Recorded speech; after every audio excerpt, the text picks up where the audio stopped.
We are live, huh? Okay. I miss you guys. You are my best friends and the best viewers and best listeners.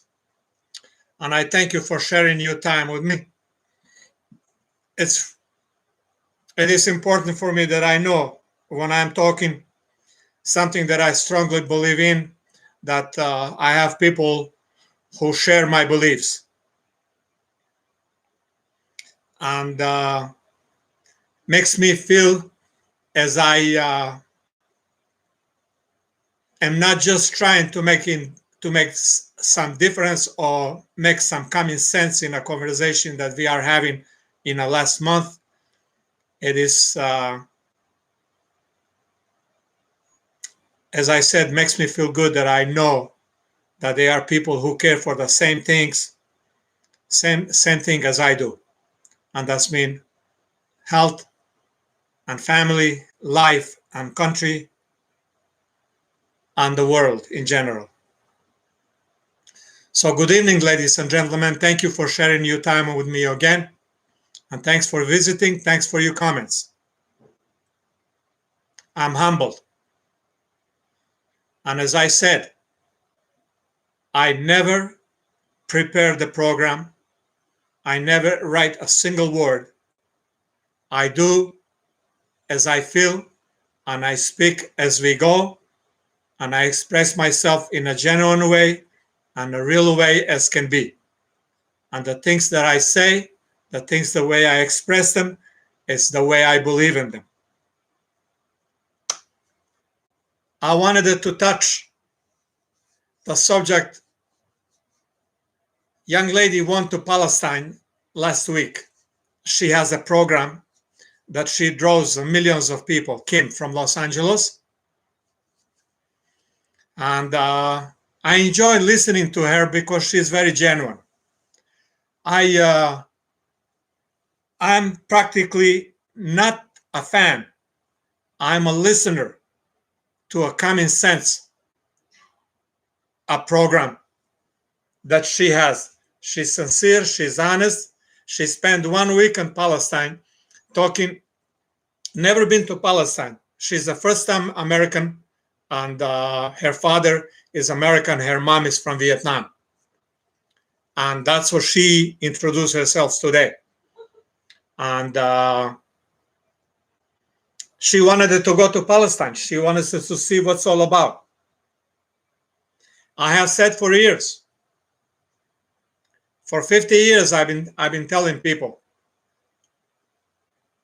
there are two people who have been caught in a quagmire, and they are choking to death each other, and those are Israeli and Palestinian, and are both ancient people of that land. I'm not talking about for convert Jews that they come in from Poland and Germany and England and Western Europe and Ukraine and Russia. Those are convert Jews. I discard that. Although they are the one who come in before 1948 for 30 years till 1938, they brought almost 1 million people from Europe, especially during the World War II. And after the Soviet Union collapsed, there was 500,000 people coming in a few months.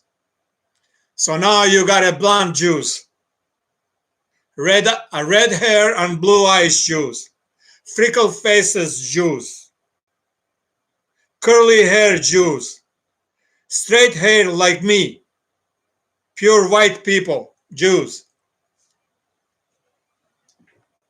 Well, neither Abraham, neither Jesus, neither any Jews was what I have mentioned. They were Middle Eastern dark chocolate people from Mesopotamia to Saudi Arabia to Gulf of Oman, Bahrain, Qatar, Kuwait, Mesopotamia, Jordan, and today Israel and Palestine and Palestine. Palestine people. Not Palestine, Palestine people before the Palestine. and Assyria before Syria.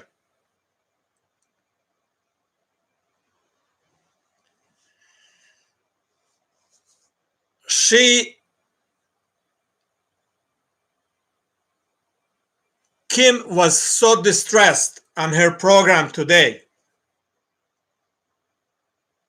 that she struck me as she wants to tell the truth what she saw over there, and she's courageous enough to finally decide after the week after coming back from Israel and Palestine to do the program, but today was only an introduction. This is, I will quote what Kim said. My viewers, I don't know what's going to happen to my program after I post in the next week all of my videos and all of my tapes. And another word, she's afraid from a Jewish lobbying in America that her program will be canceled. Kim, you are a courageous woman, and I commend you for it. I've been pro-Israel all my life because they are there and they got nowhere else to go. Neither the United States want them, neither Europe want them, neither Russia want them, neither China want them, neither any country in the Middle East wants them. Those people in 1948, from 1876 to 1948, practically till today, over 100 years, those people will be running from everywhere in the world from prosecution. Jewish people, I mean Jewish people, just like you said, I'm confirming what you said. They've been prosecuted. Although, when they found the finally land to call on their own, so-called biblical land promised for the Jewish people, okay, I can go with all that, but that's a whole bunch of garbage. Now, Palestine was occupied over 1 million people then, in the beginning of the past century. Now it has over 9.5 million people. Well, it's not a bird, and it's not those people that they don't watch TV, or they don't they don't work and they have time for nothing but sex. That's not the issue. Issue is that immigrants, 90% of those people now, Jewish people, are immigrants. As I said, blonde and blue eyes and freckle faces, all European converts. Nothing against them, but since you are there, and since you have, my Jewish brothers and sisters, since you are there, and since you have suffered through history, since the time of crusading of Christ, Jesus Christ, till now, you've been persecuted by your Christian brothers, not by Muslims. Let's get this freaking thing straight. Not by Muslims. You've been persecuted by your Christian brothers, and you've been killed and raped and burned and gassed and hanged and shot and bayonet and buried alive in the ditches. And those are all your Christian brothers have done it, that you share the Bible with. No Muslim have ever done this to you.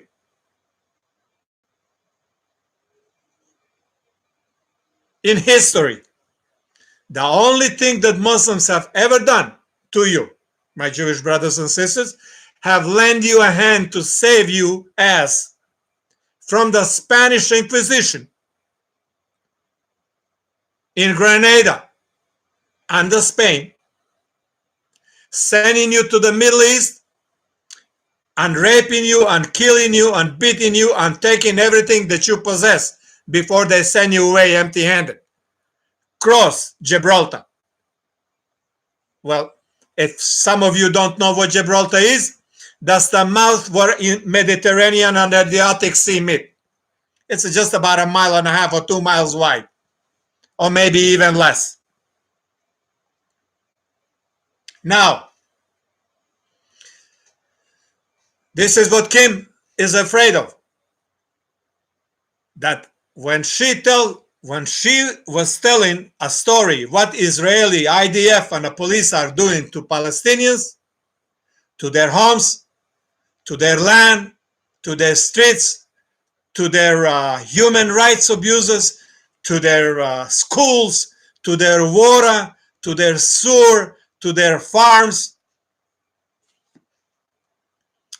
Well, let's say this. I think Jewish people have learned that from Hitler. And I think they are obsessed of abusement. And that abusement now they have passed to the hopeless people that no one cares in the world and Palestinians. To the Palestinians. And I can assure you, folks, I'm trying here to help Kim a little bit. If there is no Palestinians, Israelis will declare the war in Europe and United Europe. And no matter if they lose or win, or they will declare the war on Jordan or Egypt or any other country or Turkey or any other country over there in the Middle East, just to have something to do to keep their insane mind busy. I mean, remember what I said, insane mind, lunatic mind busy, because it's a old say, when a father abuses the child, when an abuser abuse the innocent, then an innocent become an abuser to another innocent in generations. And that's the problem with the Israelis right now. They will not know how to live normal life.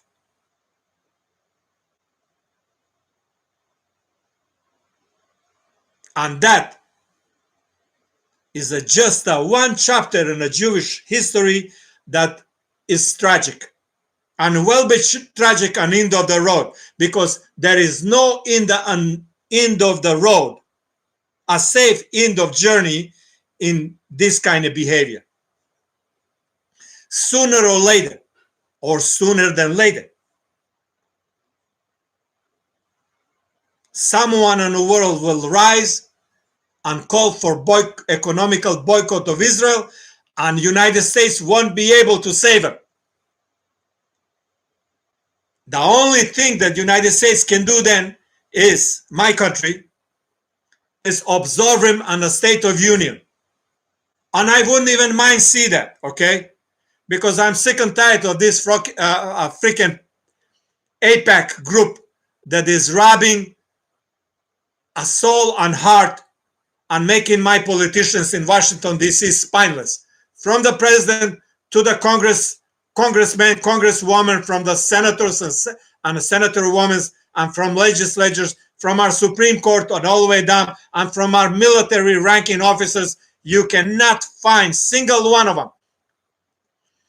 They can't even find 50 states or 48 lower states in a union, forget the 50, and a territory. And I'm speaking about ranking members of our military, or our politicians and FBI and CIA and the police department and all that. They cannot even find in a world map or on a United States map. There are 48 lower states, but they can find Israel on a world map just like that. They can close their eyes and point, where is it? Why? Because you are bombarded every day about Israel, how Israel protect and guard and safeguard this nation of ours. I wonder what would happen if Israel just say like this, hell with it, I'm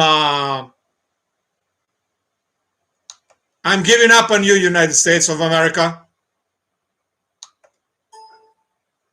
I can only freaking see what will happen.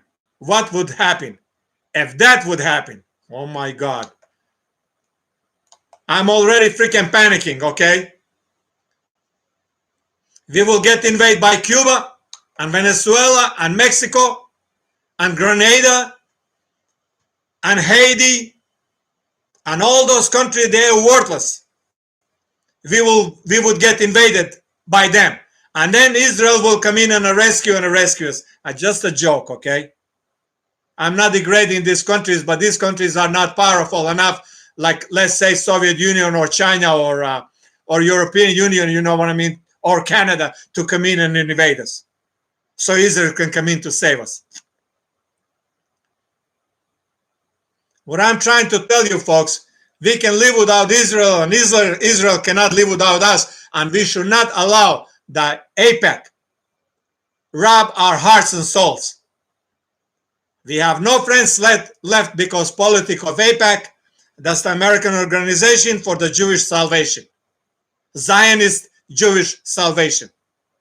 Remember, Zionist Jewish Salvation.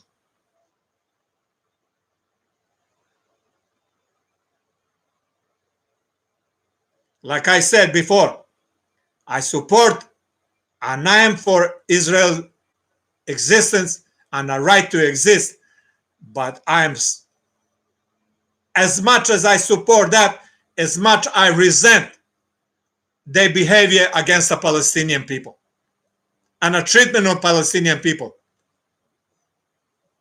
taking their homes, taking their land, denying their water, denying their farming, burning their farms, burning their hay, burning their olive trees, burning their peach farms, burning their grass so they cannot cut it for hay, for their stock, killing innocent children on the street every single day.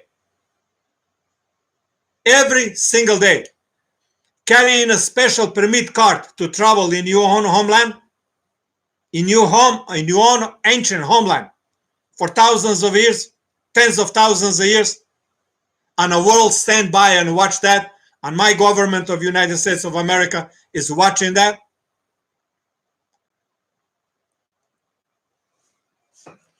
Now I'm going to tell you something that's going to shock you, folks, which none of you are talking about it when you talk about this forsaken place of Israel and Jerusalem and Palestinians.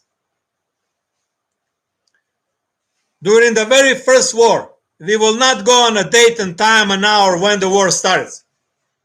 Because if you follow the history and you follow the politics, you should follow me then and pay attention to what I'm saying.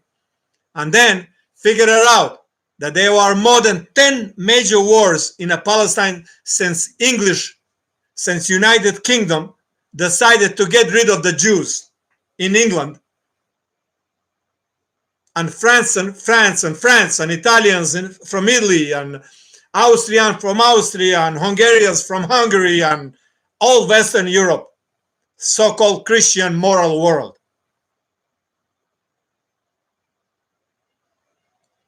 They sent all the Jews over there, and there were skirmishes and fighting and all that. Although the Zionists had their agenda. Their agenda is to create a Zionist Israel. But they were not too loud. And UK didn't mind where they will send them or where they will go. United Kingdom just wanted them out without any blood. It's better to send them somewhere they can start their own home again. But they didn't come in to start their home again, okay? What they did, they forcefully removed 700,000 Palestinian people from their homes. They occupied them, and they sent them to Jordan and Lebanon and Egypt and all over the world. And that was the bad beginning. from the Zionist agenda of Israel today. And that thing have not stopped even today. As we are speaking, there are someone of the unfortunate Palestinians being killed or oppressed or beaten or jailed, or his home has been invaded or taken or bulldozed. This is not me that I'm saying, okay? And I'm not making up this. The girl from Los Angeles, Kim, who visited Israel with another 50 people, she challenged you. If you don't believe her story, you should spend $500 in a freaking ticket and quit being stupid and listening all this AIPAC propaganda every day in your university and your high school and your college and that Israel is a land of milk and honey and a land of freedom and prosperity. It is for the Jewish people, but ask the Palestinian, ask the black man from Ethiopia, who think he's a descendant from Sheba, Queen Sheba, and he's Jewish too. Ask him. And ask an Arab Jew also, the native Arab Jew who's over there. Remember in the 60s how they used to treat black people here in America, African Americans? They treat black Jews like that right now in Israel, and Palestinians worse. They treat them like during the Civil War in 1800, in an late 1800 and the 1900. Now that I said enough about that, now if you don't believe me, don't believe Kim, don't believe the rest of the world, don't believe all these other demonstrators, don't believe all these other people. Pink Floyd, what Pink Floyd has, I mean, you guys should know who freaking Pink Floyd is. I mean, really, if you guys don't know who the Pink Floyd is, then I'm wasting my freaking time talking to you. One of the greatest singers on the planet. What does he has to gain to be advocate for Palestinian justice for Palestinian people? I don't even advocate for Palestinian people much at all. What I'm trying now to tell you guys, Israel is there and Israel has to stay, and the Jewish people have a right on their homeland. But Palestinians have a right equally to be there. If you don't want it for Israel, if you don't want Israeli government and Knesset, if you don't want to give him the full citizenship right and everything to participate in every shape or form in a government of Israel today, then give him a statehood. Leave him alone. Let him starve. Who cares? But if not, then give him a full citizenship, give him a decency and right and respect as a human being. This will not lead Israeli people and the Jewish people around the world 100 years from now. Israeli people will suffer from this. 500 years from now, Israeli people will suffer from this. They were accused of crucifying Jesus Christ 2,000 years ago, and they're still suffering from that. This is no less criminal. This is no less criminal.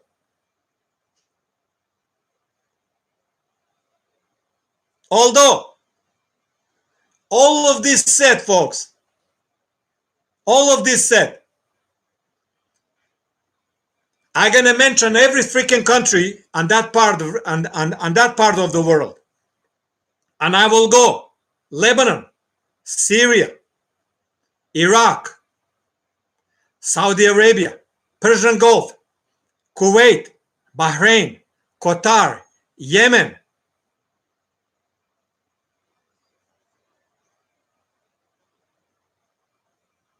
Sudan, Libya,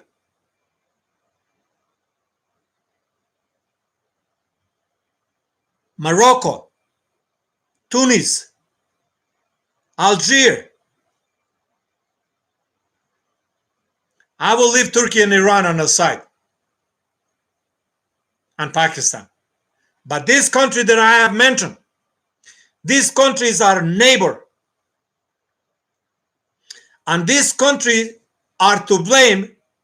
These countries are, and their leaderships are to blame for the suffering of Palestinian people. If anybody come here or think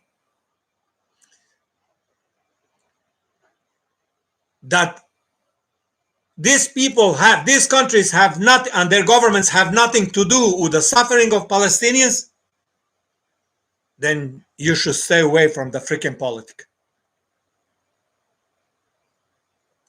All of these governments that I have mentioned, all of these countries, including Egypt, these are the governments. They have no morals, and they don't have a backing of their people to run their daily affairs of their citizens. These governments are self-installed, self-proclaimed, self-crowned, self-enriched on the back of the millions of people, and there is a one half rest of don't. So Palestinians were a political football that they can divert the problems of Palestine people and Israelis fight. So they were throwing the bomb cross the border in Palestine and Israel. Each time that bomb gets eaten by the people of Palestinians and Israelis, and I'm not calling these people dogs. These are respectful people, both. I respect them. I honestly, truly do. But rest of this country over there, whatever is left after dinner, the bones they cannot chew with their teeth, they throw those freaking bones across the border, and these innocent, gullible people pick those bones and they chew on it and they kill each other with those bones, Palestinians and Israelis. So the Arab leaderships can enjoy. Oh, the moment that their people come up and say, listen, we are getting beat up by our police, our state police, our military police, our our rights are non-existent. We have no jobs, we are not building nothing. Of course you are not building freaking nothing, because they keep you uneducated and they keep you homeless, and they even deny you to have passport, which that is against the United Nations law.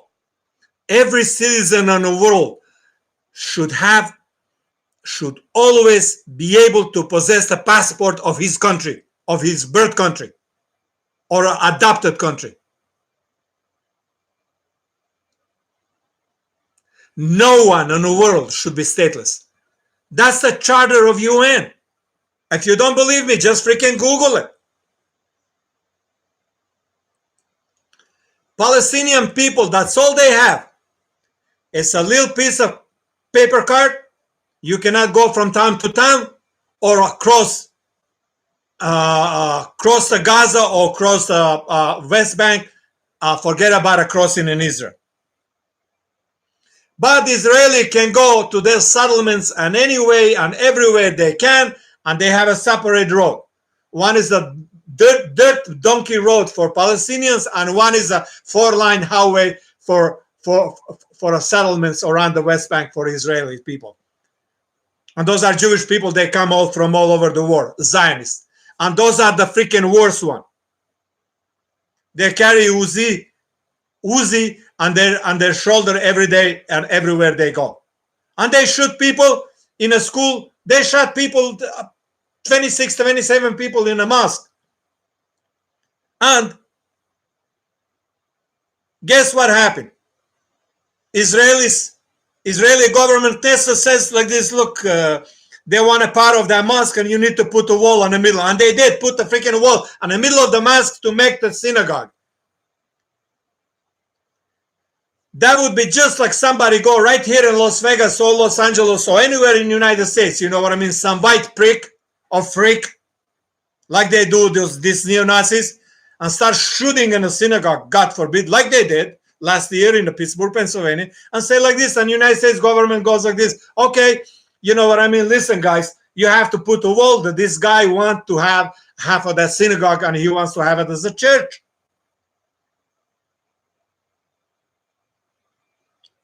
This is beyond beyond belief and beyond the understanding.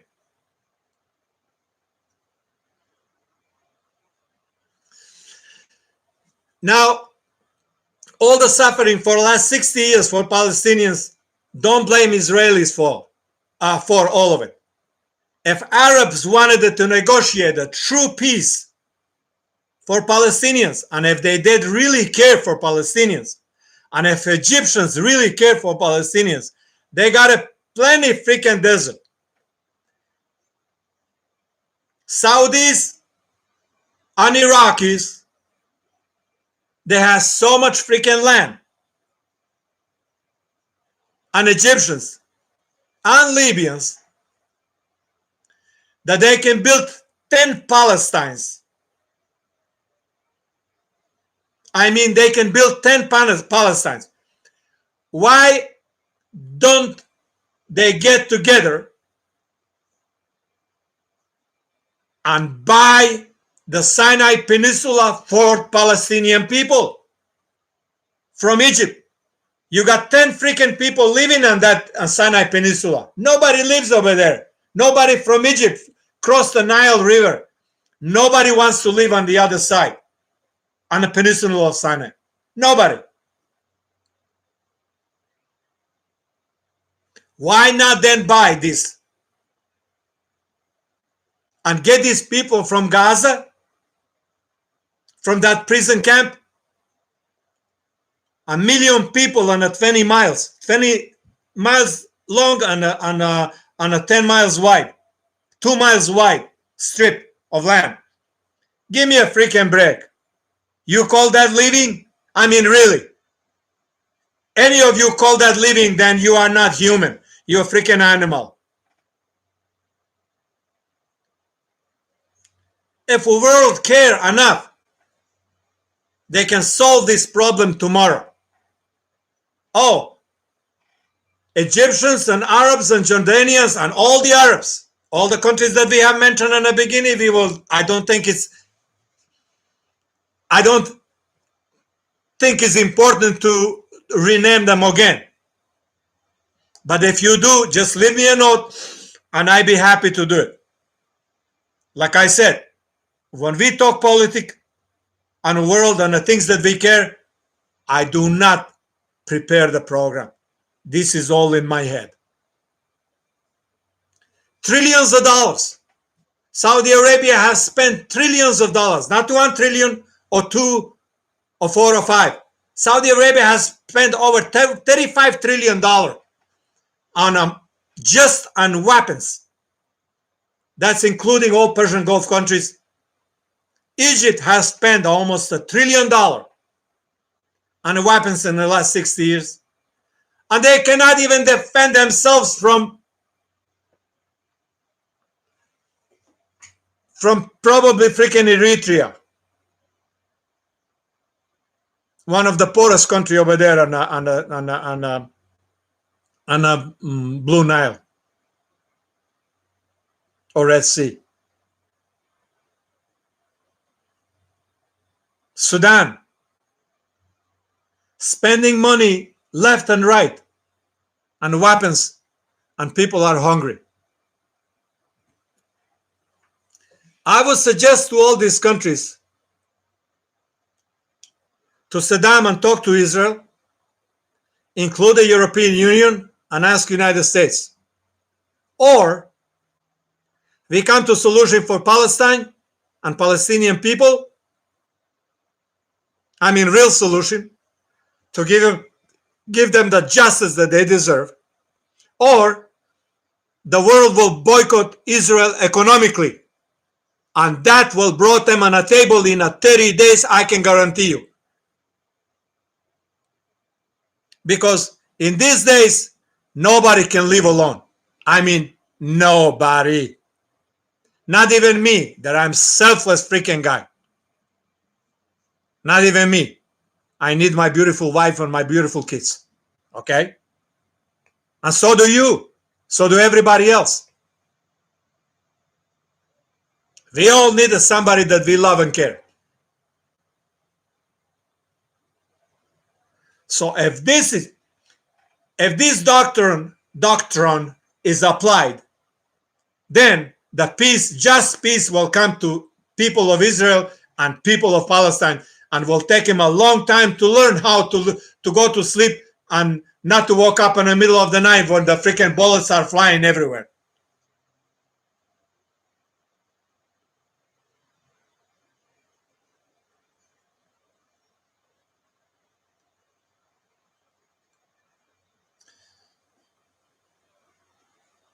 In my first show, the people, a few guys asked me if I want to answer that question to our one of the veterans who joined the PKK and YPG.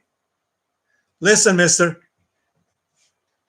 we have tendency here in America, just because you wear the uniform, you think you have saved the world. That's not so. It takes a lot more sacrifice than just to put a uniform on and not to know why you're putting it on. And then when you took it off, you find yourself don't know what to do. Then you go join a Marxist, English, communist group, terrorist group, PKK and YPG. They are no different. You say you joined the YPG. I don't freaking care who you join. I just know if you join one of those groups, you are a freaking terrorist just like they are. An Islamic group is no better than that. ISIL. An IRA in Ireland, that so-called good Catholic, Roman Catholic group in Ireland for 700 years that's been bombing through Ireland and England and in Europe, you know better. And a Red Army, Red Brigade in Italy and Germany in the 1960s, you know better than them. It's freaking sad. It saddens me when I see the men who serve in the uniform in our country, United States of America, and then they go join these private armies so they can crusade around. Oh, I like PGA, and I never even heard of a freaking Kurds. I don't even know who they are, but I like PKK because they got a lot of women over there. Maybe I will get laid because they are fighting. I see that in your freaking comments. You all nothing but bunch of stupid people. Don't understand anything. Don't understand the importance that you are insulting the men who served in uniform by going and joining PKK and YPG. Why didn't you volunteer then in the Turkish army? Because they are our allies for 70 freaking years. And they fought with us from Korea to Vietnam and every war that, and a World War II that we want. The Turkish soldier was always there, shoulder to shoulder with American soldier and with ally. In 1962, who stood next to America on a front line? It was Turkey and a Turkish soldier. Nobody else. Everybody else was hiding on their freaking chicken cocoon. Turkey stood firm over there. It said if the war starts in a South Florida Bay between Cuba, those 90 miles between the Cuba, Navy war starts between Cuba and the United States, the Turkey will be the first one to attack Russia, Soviet Union then. Nobody else said a freaking word but Turkey. And you are going and joining PKK against a Turkish soldier? You're a freaking jackass. You're a freaking idiot. and I'm embarrassed that you are one of my brothers in arms.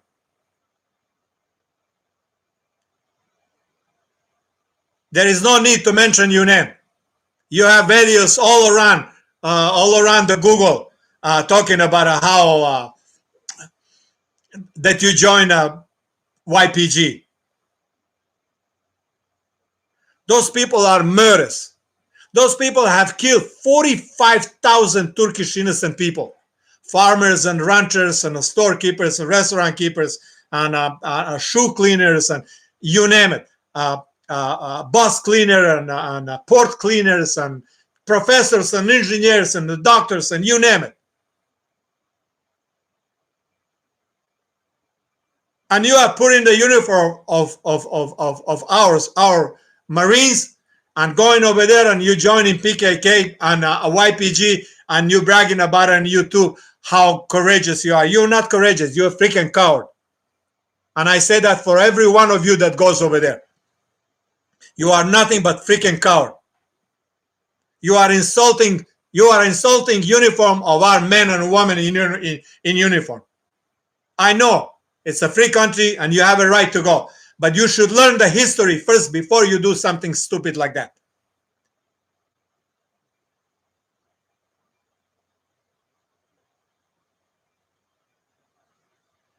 Don't you know that Kurds have never till now, till the last Iraq war in 91 and 92, they have never have even autonomy. The Kurds are nomadic people. I have said that on my previous page tape, but I didn't go through you somehow. You didn't listen. So I'm doing it again. In 6,000 years, not 5, as I said before, 6,000 years since Cyrus the Great had his empire, Persian Empire, and a first king of the Persian Empire, one of the largest empires for 230 years, and most democratic empire. He ruled the world from the Hindu River. You should know where that is if you're smart enough.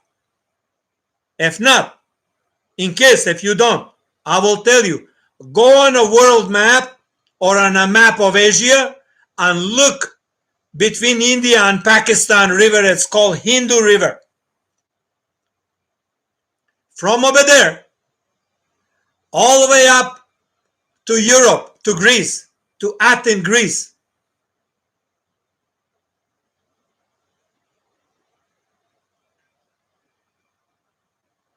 That was the Roman Empire.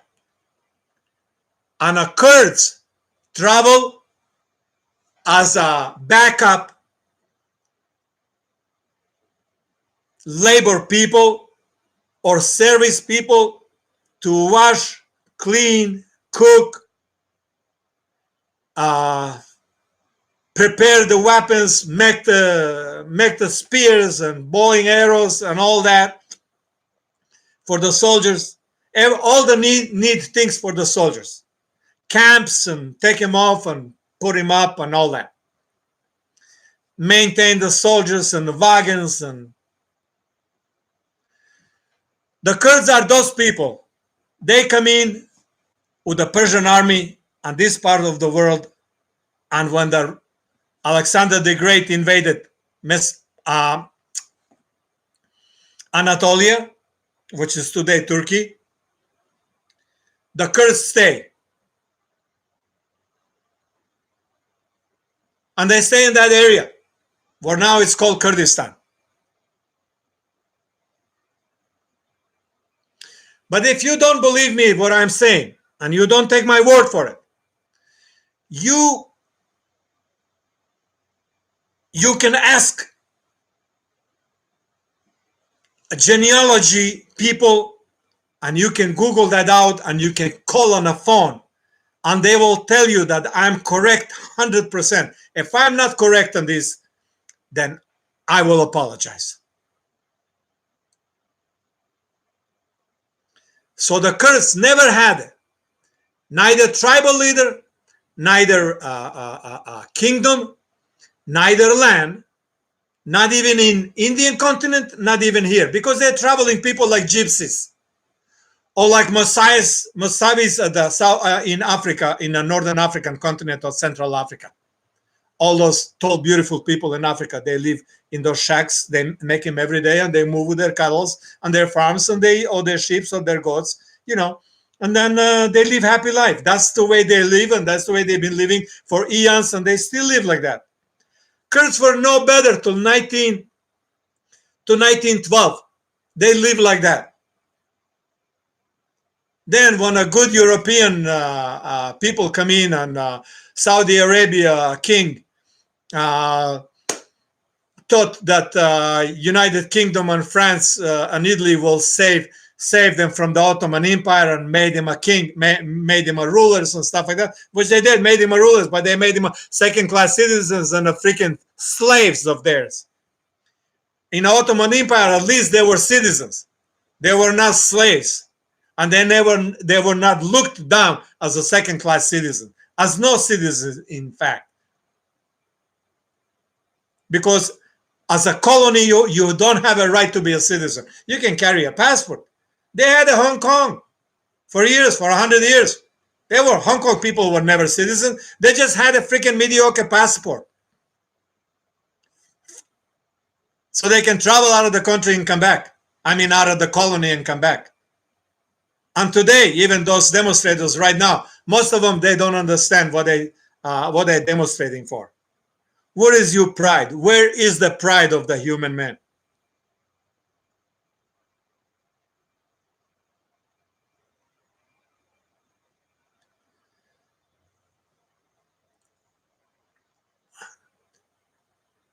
I will add one more thing before I close. It was unforgivable on 1992, during the war in Yugoslavia, that Israel sided up with the butcher of Balkan, Slobodan Milosevic, and they were giving him weapons and money. Just because Bosnia was a Muslim inhabited by the Muslim faith people. And because of that, the Bosnian people still suffer. Their country is still split up into three parts, between Croats and Serbs and the Bosniaks. This is unforgivable. And the only salvation that these Jewish Zionist people have found is in Bosnia, Albania, and Turkey.